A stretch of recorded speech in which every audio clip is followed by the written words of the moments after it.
On this edition of Stormwatch, we talk TV, pump some iron, and sit down with award-winning filmmaker Cody.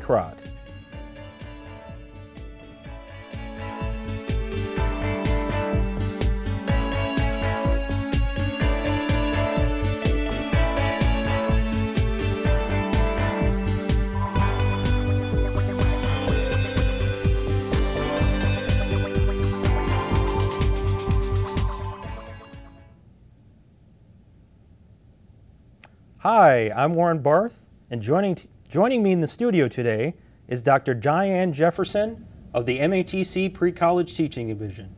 Thanks for coming. Thank you for having me. Let me ask you, tell me about your work in the pre-college program. Well, I teach two courses in pre-college. I teach English and I teach reading. I teach those courses to students who don't quite make the cut score on the entrance test for the program that they're interested in. And so they come to us to get some refresher. Okay. And how fulfilling do you find that to be? I enjoy my job. I've always wanted to teach. I've had some detours along the way within my career, and I've always found my way back to teaching. I enjoy not only the interaction of developing curriculum and planning lessons, but the main thing that really keeps me going and a passion is interaction with the students in the classroom. I enjoy seeing students get their critical thinking wheels going and starting to ask questions relating to the lessons so that they can start guiding their own learning. Okay, yeah, that's really important to know, and you know, that really helps the students. You're also the Instructional Chairperson. Yeah, I serve as the Instructional Chair for the Basic Skills Department. Within that role, I help to lead design of curriculum instruction. I'm also responsible for scheduling classes, and I also get the opportunity to work on some really interesting initiatives and take the lead on that. The latest one is sort of a team teaching project that we have going on, where the English teachers team with pre-college English instructors so that we know exactly what students need to work on before they go over into their college level English courses. Okay. And how did you know that this was always something that you wanted to do?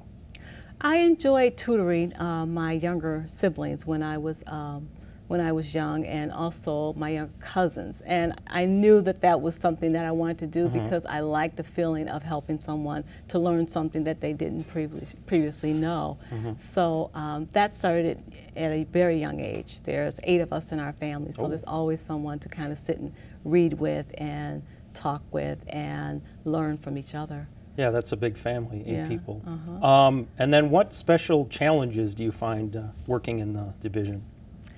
Well, some of the special challenges I would say would be not really having the time to interact with students as much as I would like to. I like to have enough time to interact with students before and after classes, but sometimes the schedule does not permit it because our classes are kind of about 5 minutes apart sometimes. So sometimes that can be a challenge, but we also have our office hours and things like that. And I know that your family has an interesting history with the institution. Tell us about that. Yes, we do. Like I said, there's 8 of us within our family, and out of that 8, there were 6 of us who's gone through MATC. And because MATC provides so many different pathways, we could each go, you know, toward our individual interests. I had a brother who went through the electrical engineering program, a sister in nursing, another sister in human services, and of course I went through a program called the TEP program, and that was a teacher preparation program that they had way back when I first started. So we all have ties. Okay, yeah, that sounds like there's a lot going on there. Yeah, I want to thank you, Dr. Jefferson, for joining me, and I'm really glad the MATC community has such a gracious and committed leader like you. And now we turn our attention to what the students of the TV program are gearing up for.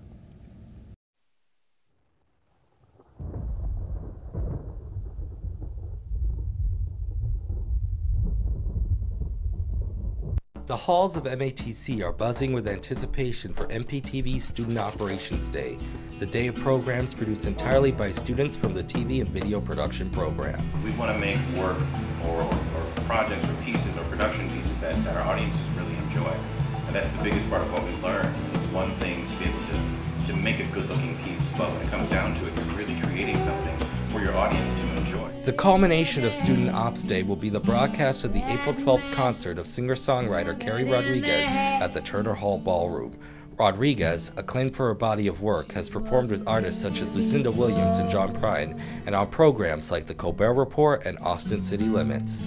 We're not in our studio, which is a real-world environment, but we're out among actual professionals. We've had that safety net where basically all the professionals we work with know that we're students and they'll deal with us. We're taking that and we're moving it into the field with professionals that might not necessarily have the patience or the time to want to deal with us. So it forces us to be professional. Finding the actual show to produce was the toughest part. I mean, because in a lot of cases you're looking for, say, like a music act or a show, and those venues are really large, so definitely had some challenges. But yeah, basically trying to put that together comes, down to production. When people say, I want to be a producer, but they don't realize how much work goes into actually producing. You can catch the live remote of the concert on our MPTV website Friday, April 12th at 7:30. For Stormwatch, this is Japril Gigale reporting. I'm moving too fast, think I never can stop.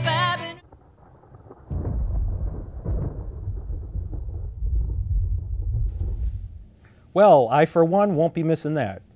Good thing I can drive there, but what if I couldn't because I didn't have a license? Joshua Hansen has the answer.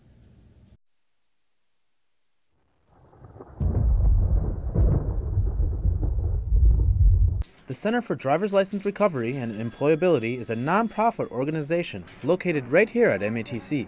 Their main purpose is to help low-income people get their licenses reinstated. They recently helped a man named Lawrence.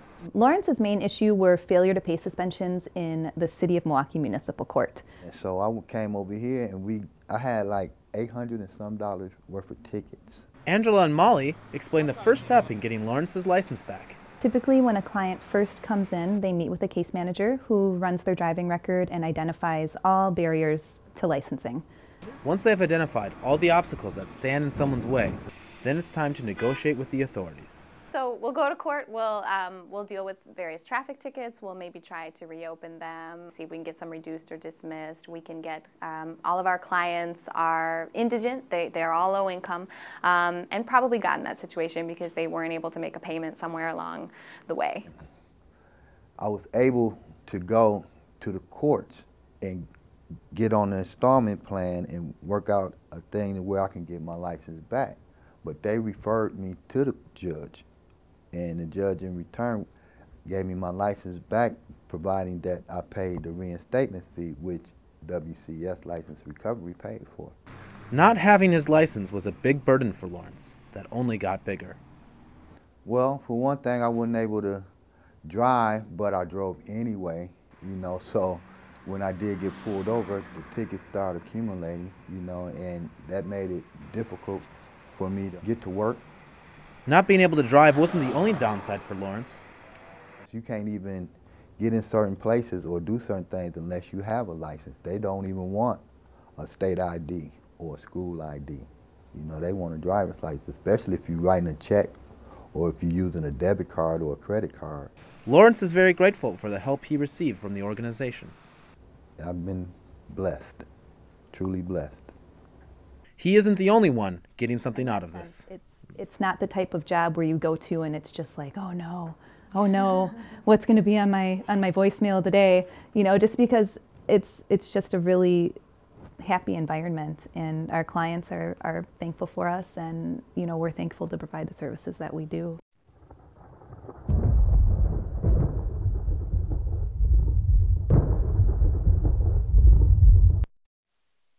That's just another way MATC is rolling up their sleeves for the hard work of bettering the world. Some others with rolled up sleeves are those working hard for the betterment of their biceps.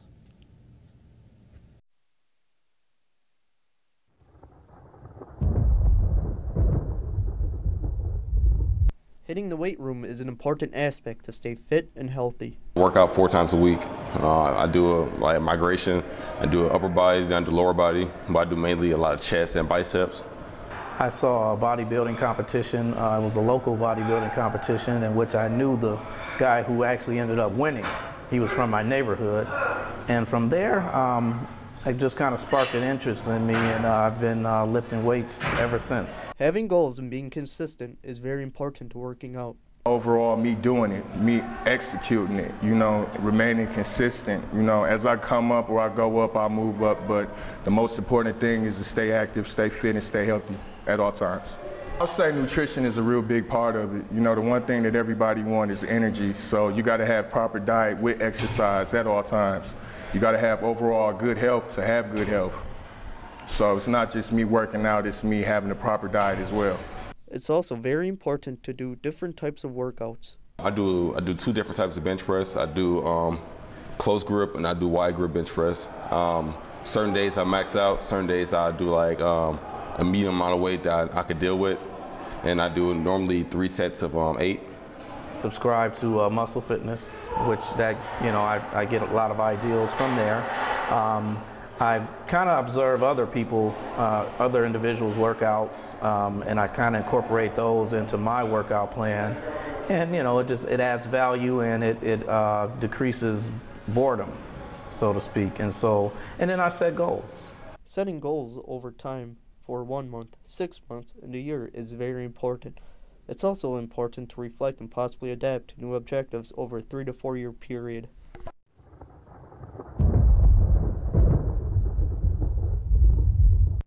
You know, that's really got me thinking of hitting the gym and then selling tickets to the gun show. And now, award-winning filmmaker Cody Crott is here. Cody, let me ask you, would you buy tickets to this gun show? Most definitely. Okay. Let me ask you, you recently won an award for your filmmaking. Tell me about it.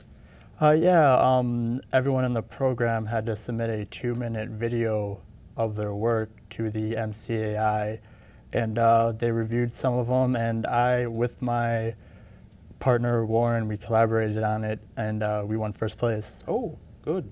And what exactly are we going to see here in a second? Basically, it's about a guy who's depressed, and he's just looking around. He's wandering around a basement, and he's looking for the stairs, and then he finds the stairs, and he gets out of that depression. There's supposed to be a metaphor there. Okay, that sounds pretty interesting. And describe to me, how proud do you feel about this? I'm actually very proud of it. I actually had a job interview the other week, and they asked me, is there an accomplishment you're proud of? And I said, yeah, and I told them basically what I just told you, and they were pretty impressed with it. Oh, congratulations. Okay, well, let's take a look now at this wonderful glimpse into the soul of Cody Crott.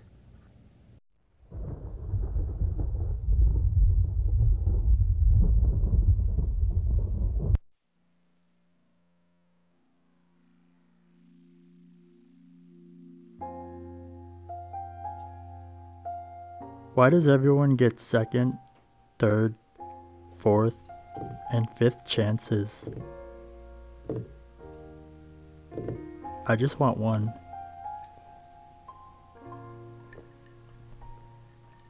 I just want my life back. I don't know what happened. I'm alone. All alone. As if no one sees me. No one. No one. No one. Nothing can touch me. This feeling makes me wonder, is there a heaven?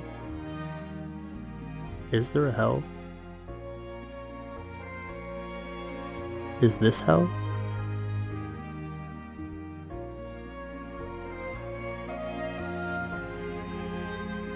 Sometimes I sit and ponder if this is actually real life. What if we are all one, and this world is just one big dream of a conscious, far, far away? It's not that I don't talk to people because I'm stuck up. I don't talk to them because I can't. I just feel so stuck in this rut, this place.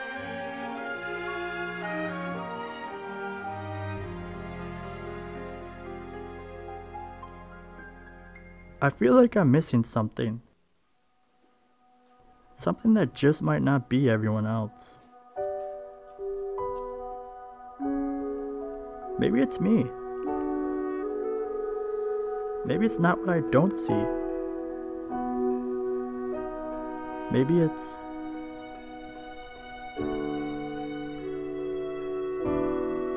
Hello.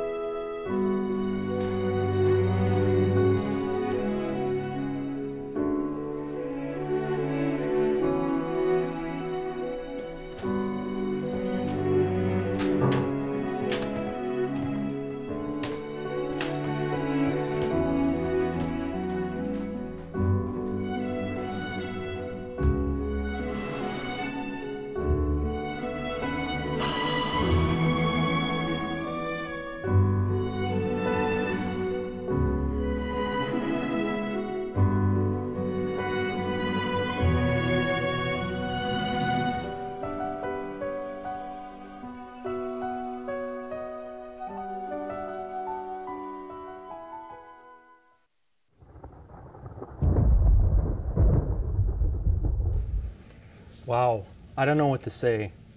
I'm awestruck by the beauty of what I just saw. Or as the Spanish would say, asombroso. That's amazing in Spanish. Let me ask you, Cody, sorry. How does it feel to you to expose the inner workings of your psyche in such an intense way? Well, I mean, I feel a certain way and I just write it down, and you know, it's really nice to actually write down something of how you're feeling and then actually put it to work and have it look that good, and people recognize it as something that looks that good. So it actually validates for what I'm going through when I wrote that. And then let me ask you, what actors influenced your portrayal of Baseman Cody? I really like Daniel Day-Lewis because of the method acting. I mean, I think he can play any role he wants to. He just has to get really involved in it. So that's one actor that I would look to. So you basically, your method was to feel depressed and really get into that to portray that character. Yeah, and another thing that we did the day of the shoot was Warren Anderson, the guy I collaborated with, he took me to dinner and gave me this huge gyro, like the biggest gyro I ever had, and I ate all of that and fries and had like a couple beers. Ooh. And I just was, I hated myself for eating all of that, and it actually worked. Okay, that helped you. Okay, and in what ways would you describe that work as postmodern? Very, very, that's hard to say. I mean, yeah, it is. I guess we're heading into an era where dark is now good. Like you have to go dark. Sure. In order to make something good now. A lot of movies are going that way. A lot of movies don't have the happy endings anymore. Yeah, that's right. And I mean, this one kind of has a happy ending, but the majority of the piece is very, very depressing and dark. Oh, sure. We only have a few seconds here. What advice do you have for other confused young men stuck in despair and loneliness like yourself in that piece? Just write it down and make a video about it. And then that's your diary of, you know. Just write down what you're going through and make your life an art. Life is art. Oh, that's a good point. So cool, Cody. Are we lucky enough to have another one of your works on the show today? True or false? That is true. Okay, what is it? UWM was holding a symposium. It was called What Does Television Do for Us in the 21st Century? And I went there to check it out. Okay. All right. Let us take a look into your splendid universe once more, Mr. Crott.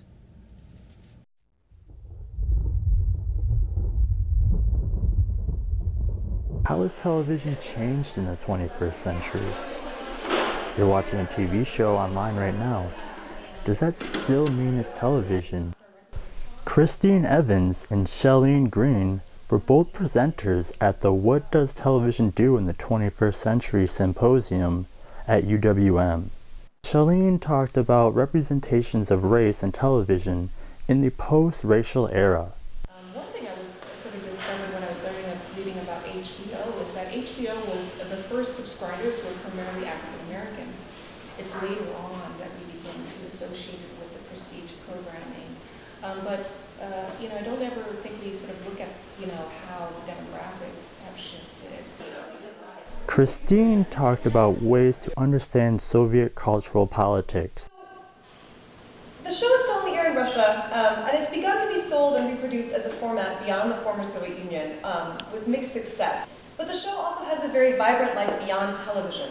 It's played in non-televised face-to-face matches by members of a very large and active international amateur league. So something a little bit like amateur Jeopardy. Elena Levine, Michael Newman, and Tasha Oren responded to those answers and provided their own insight.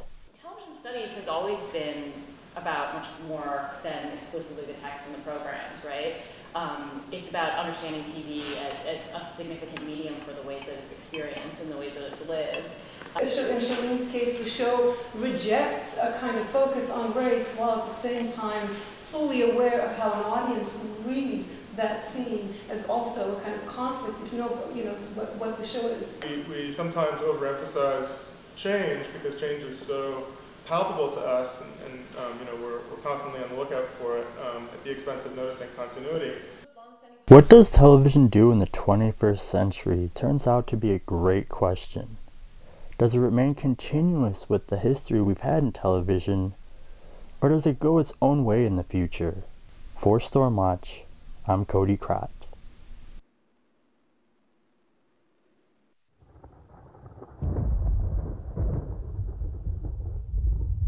Again, Cody, you have left me speechless. And I want to thank you for joining me today here on our show.